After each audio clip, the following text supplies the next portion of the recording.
City Hall, Brazzaville, French Equatorial Africa, 1937. A quiet morning in Brazzaville, the capital of the Federation of French Colonial Possessions in Equatorial Africa. This federation included modern-day Gabon, Chad, Central African Republic, and of course, the Republic of Congo. In the market, merchants are setting up their booths for an intense day of commerce, from the ones selling single cigarettes to those setting up their tables with sardine cans, condensed milk, etc. A woman meticulously places a large pile of peanuts on a wobbly table and separates it symmetrically, with each smaller pile containing the same number of nuts. A few steps from her, there is a pot of hot oil and a bucket full of dough. She sat on a three-legged stool by the pot, then calmly grabbed a spoonful of the dough and carefully dropped it into the pot to fry, to make a sort of banana fritter, a beignet, commonly called mikate, that she would sell to passers-by, along with the peanuts as part of a combo. This she'll continue to do for the rest of the day. A group of young girls between the ages of 10 to 15 years old and dressed in their Sunday best are walking by with a certain rhythm, as if they were following a beat. They are excited by every step they take. Walking alongside the girls are three Catholic nuns wearing their customary immaculate white habit. The nuns are closely monitoring the girls' every move. These nuns are members of Sisters of St. Joseph of Cluny, a monastic order of the Roman Catholic Church founded in 1807 in Cluny, France. This institution organized and participated in many missions in Africa during the European occupation of the continent, with a mandate to educate the poor and less fortunate.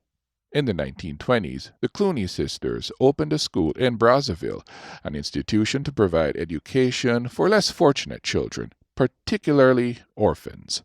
This institute was built for a special type of orphan, as the school is exclusively for girls of mixed-race heritage.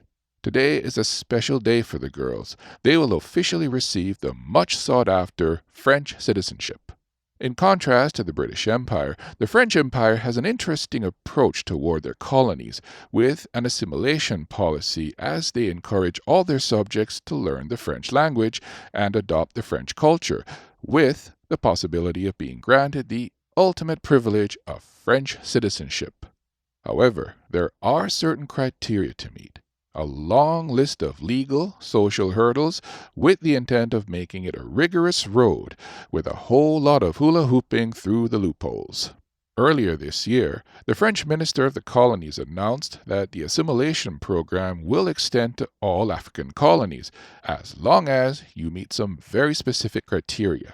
Also, this honorary citizenship didn't offer the right to vote.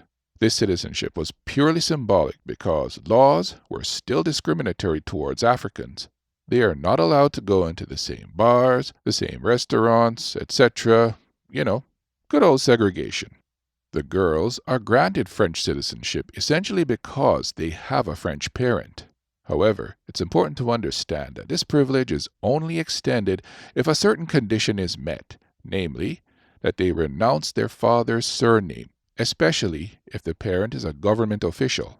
In the case of where the parent is not part of the government, then a bastardization, a remix version of the name, is considered acceptable. Mother Superior, the head of the institute, told the girls the night before the ceremony, "To be granted French citizenship is already an enormous concession. You simply must not put into jeopardy your father's private life or work. Some of them have families. Think of the quarrels it might produce. Think of how their legitimate children might feel.